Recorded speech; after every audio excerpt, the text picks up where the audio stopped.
Okay, so I've hyped up the method. What is it exactly? Let's find out. I'm going to go through all of the steps incrementally from the ground up. The first step of this is to establish what I've been calling the frame.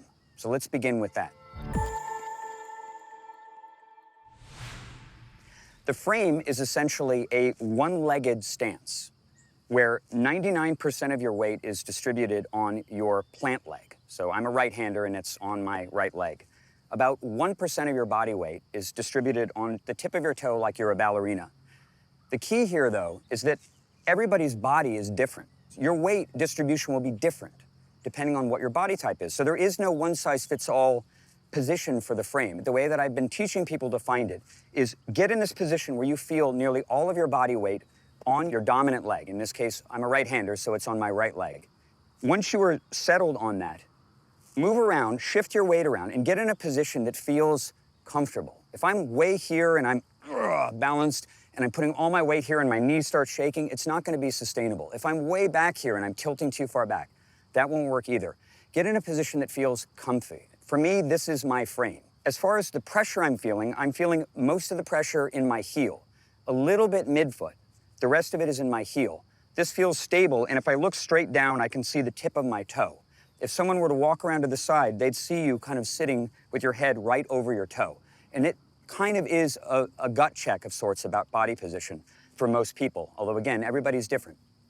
My back foot is kind of in a position where it is providing a little bit of stability, but no actual support. This is your basis. At every point during this drill, if you struggle to recreate something you felt earlier, if you're getting fatigued, reset and get back into the frame. Once you've established the frame, what's the next step? This is probably the hardest part of the method. It is a twisting motion that you make by keeping the frame steady and by moving the inside part of the left thigh underneath the right thigh. It's a really, really simple, minute motion, but it's not a scissor. It's not banging your knees together. It's not knee knocking. It's an interior twist. It's a twisting motion. You will feel as this leg twists inside, the left knee is getting behind my right knee while the right knee is still stable and braced. And as I do this, as I begin to swivel, I feel a bunch of pressure appear in the outside of my right hip and in the back of my butt on the right side. I feel tension and pressure build here as I push inside and feel this flexing. And if you do it correctly, you'll feel the right hip open up at the same time, like this, left to right. It kind of looks like a bit like a shimmy in dancing, actually. Another mental cue you can make is what's going on with your foot. I'm not pushing off the ground. There's none of this going on. I'm not squishing a bug on the ground. I'm more just sort of twirling the tip of my toe. And my focus is actually on making the back of my heel turn up, turn up, turn up. Every time I do this, I feel my right hip open and swing open, and I feel tension in my butt, like that. Okay, so why am I even doing this weird swivelly thing? Does this even look like a disc golf throw? Of course not. It looks like nothing you'd even try to learn or teach or anything. It doesn't even really feel all that athletic because it's very stationary and it's very contained. But it does one extremely important thing because there is a connection in the body between the method, between this thigh that you're rotating and your right shoulder. They're connected sequentially in your body. If you push really hard on this, I almost feel like it's like stepping on a gas pedal. The harder you go on this, and you keep your torso completely loose, you start to see the right shoulder open up. It moves automatically. If you let your arms sort of move naturally, you'll feel your arms moving almost like you're walking as you push into it. And every time the right shoulder swings open. Okay, so let's make our arms super flippy and floppy like a noodle and just practice flinging it around using the method.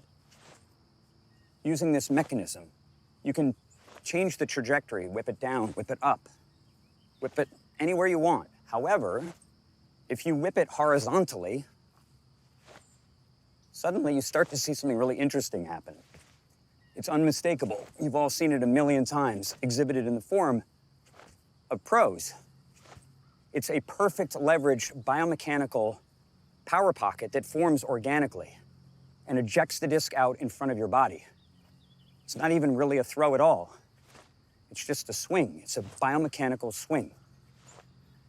It's producing an organic power pocket, a biomechanical consequence of the method, all while I'm stationary. When you use the method and you feel this connection, which is incredibly quick and powerful, and it's very efficient, and you can make your arm move so fast, biomechanically, perfect bracing, perfect aim. It's so easy to do. It just turns the sport into point-and-click disc golf. It's really that easy. And when you get better, you can add momentum to it, and it's not hard. So adding a little bit of momentum to it is not difficult once you understand what you are trying to do. You can add a single step. You can stand here, you can plant, and do the method. You can add a little more momentum to it. You can take one step and throw harder. You can speed it up by adding in velocity. And it's really just up to you. If you want to take a big bouncing step and land and do it, it works too. That just comes with time and practice and athleticism. If you learn this humble little motion, this unlocks everything else. If you master the ability to get your leg to propel the disc while your body just sort of follows, it will make you incredibly efficient. It will make you incredibly accurate. You'll throw faster and farther with spin and much, much lower exertion in your body. It will literally transform how you think about this sport and how you play it. Okay, so now that you've heard all of the instructions sequentially, let's put it all together into a throw and see what that looks like. I'm gonna be throwing with very, very little run-up, almost no power actually. I'm just gonna be focused entirely on the landing, bracing, and pushing into that spot and letting my body just propel the disc automatically. So I'll take a very abbreviated run-up.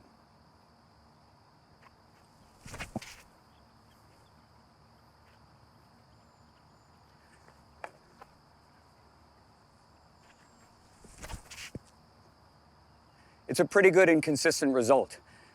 If you learn to brace, to line up your brace and use it to aim and you trust it, you can literally sit there like an automaton while someone feeds you discs. As you can see, I can just do the form while I'm talking to the camera. It's incredible how repeatable it is. It's like it just breaks the sport. Tired. Yeah.